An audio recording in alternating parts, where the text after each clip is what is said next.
জামাতে ইসলাম এখন আপনার বোরখার মধ্যে ঢুকে গেছে ভাই। আমাদের মা বোনেরা ধৈর্য ধরো, তোমরা অনেক দূর থেকে এসছো। বেগম খালেদা জিয়া নিঃসন্দেহে বাংলাদেশের মহিলাদের জন্য একটি অবিস্মরণীয় নেতৃত্ব। বেগম খালেদা জিয়া বাংলাদেশের মেয়েদের জন্য যা করে গেছে 50 বছরে কোনো রাজনৈতিক দল এই কাজ করে যায় নাই। যে কারণে মেয়েদের আজকের এই উপস্থিতি দেখেন, প্রায় অর্ধেক আমাদের মা বোনেরা এখানে উপস্থিত হয়েছে। আমি মেয়েদের জন্য 3000 চেয়ার দিয়েছি, আরও 3000 মেয়ে মাটিতে বসে আছে। প্রায় এখানে 6-7 হাজার শুধু মহিলাই উপস্থিতি হয়েছে। এইটি প্রমাণ করে যে বিএনপির বাড়িতে ওই বোরখালীরা যারা আজকে নতুন করে মানুষের মধ্যে চুরি করার আজকে অপচেষ্টা চালাচ্ছে, তার জবাব আজকে আমাদের মেয়েরা দিয়েছে। আমরা এতদিন শুনেছি যে আওয়ামী লীগের সময় লুঙ্গির মধ্যে ছিল আওয়ামী লীগ, এখন আওয়ামী লীগ এই জামাতে ইসলাম এখন আপনার বোরখার মধ্যে ঢুকে গেছে ভাই। আজকে বাংলাদেশে এই মেয়েদের স্বাবলম্বী করার জন্য তারেক রহমান বলেছে যে আমরা আগামী দিনে আমাদের মেয়েদের জন্য ফ্যামিলি কার্ড প্রবর্তন করব, কৃষকদের জন্য ফার্মার্স কার্ড প্রবর্তন করব, আমরা প্রাইমারি হেলথ কেয়ারকে ইমপ্রুভ করব, আমরা চাঁপাইনবাবগঞ্জ স্বাস্থ্যসেবার মানকে ইউনিয়ন, পৌরসভা এবং সদর হসপিটাল স্বাস্থ্য ব্যবস্থার মান উন্নত করব। এগুলো আমাদের পরিকল্পনা, এগুলো আমরা করতে চাই। নাকি না মারামারি করবো? আর একজন মিলে গালিগালাজ করে কি পেট ভরবে? বলবেন পেট ভরবে? আপনারা কাজ যে করবে, কাজ যার দ্বারা হবে তাকে আপনাকে ভোট দিতে হবে। ঠিক না? ঠিক বলছি।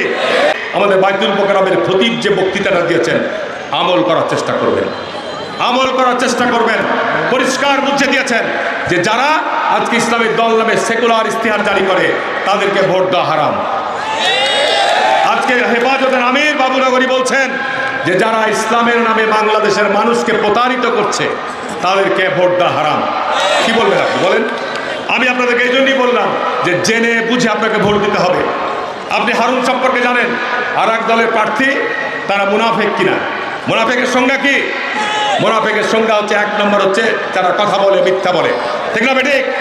সুতরাং তারা যদি মুনাফেক হয় তাহলে অবশ্যই তাদেরকে ভোট দেওয়া যাবে না। ঠিক না ঠিক বলছি?